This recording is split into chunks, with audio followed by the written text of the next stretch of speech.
Assalamualaikum warahmatullahi wabarakatuh. Perkenalkan, nama saya Wakia dari kelas Pendidikan Biologi 6C. Pada kesempatan kali ini saya akan membahas mengenai pewarisan sifat berdasarkan hukum Mendel. Seperti yang kita ketahui bahwasannya setiap anak itu memiliki sifat yang mirip dengan orang tuanya. Bagaimana hal tersebut bisa terjadi? Tentunya dikarenakan adanya pewarisan sifat genetik dari orang tua kepada anaknya.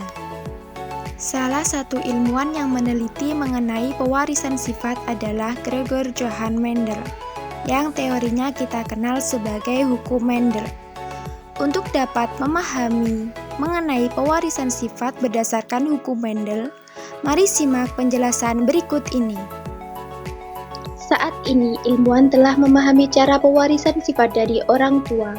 Mereka dapat menghitung kemungkinan mewarisi sifat tertentu atau mewarisi penyakit genetik berdasarkan informasi dari orang tua dan riwayat keluarga. Tapi, bagaimana caranya?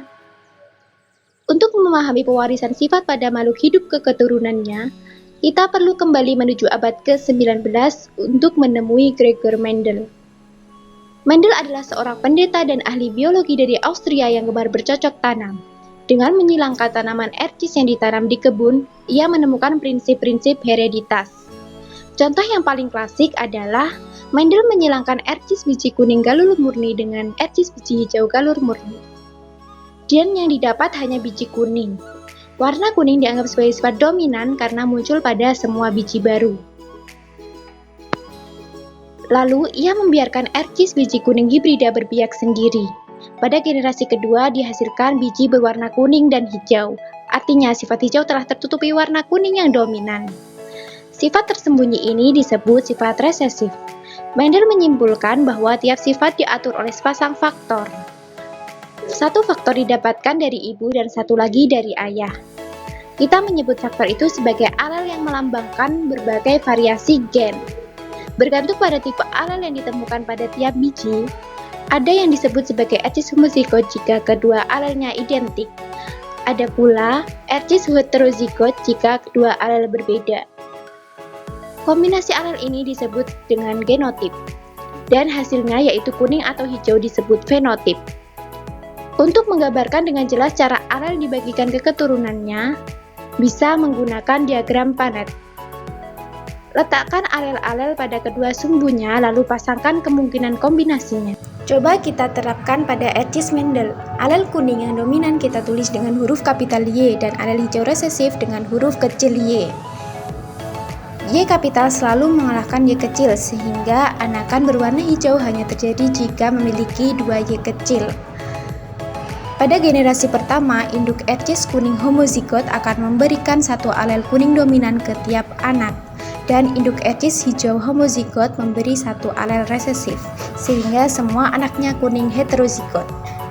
Di generasi kedua, saat dua ercis heterozigot disilangkan, anaknya bisa memiliki 3 kemungkinan genotip, tetapi hanya 2 kemungkinan fenotip dalam perbandingan 3:1. Ercis juga punya beragam sifat, misalnya selain kuning atau hijau, biji ercis bisa bulat atau keriput. Kemungkinan kombinasinya bisa bulat kuning, bulat hijau, keriput kuning, atau keriput hijau. Untuk menghitung perbandingan genotip dan fenotipnya bisa menggunakan diagram Panet. Tentunya akan sedikit lebih rumit dan ada yang lebih rumit dari ercis, misalnya manusia. Setelah menyimak penjelasannya, kita dapat menyimpulkan bahwa sifat yang diwariskan orang tua kepada anaknya merupakan variasi genetik. Variasi ini itu berasal dari kedua orang tuanya, yaitu ayah dan juga ibu. Variasi ini disebut dengan alel. Alel sendiri dibedakan menjadi 2, yaitu alel dominan dan juga alel resesif. Untuk alel dominan merupakan alel yang memberikan karakter dominan pada suatu individu, sedangkan alel resesif merupakan alel yang sifat atau karakternya itu dapat tertutupi oleh adanya alel dominan. Ketika ada dua alel yang identik, maka disebut dengan alel homozigot. Dan ketika ada dua alel yang berbeda, maka disebut dengan alel heterozigot. Sekian penjelasan yang dapat saya sampaikan.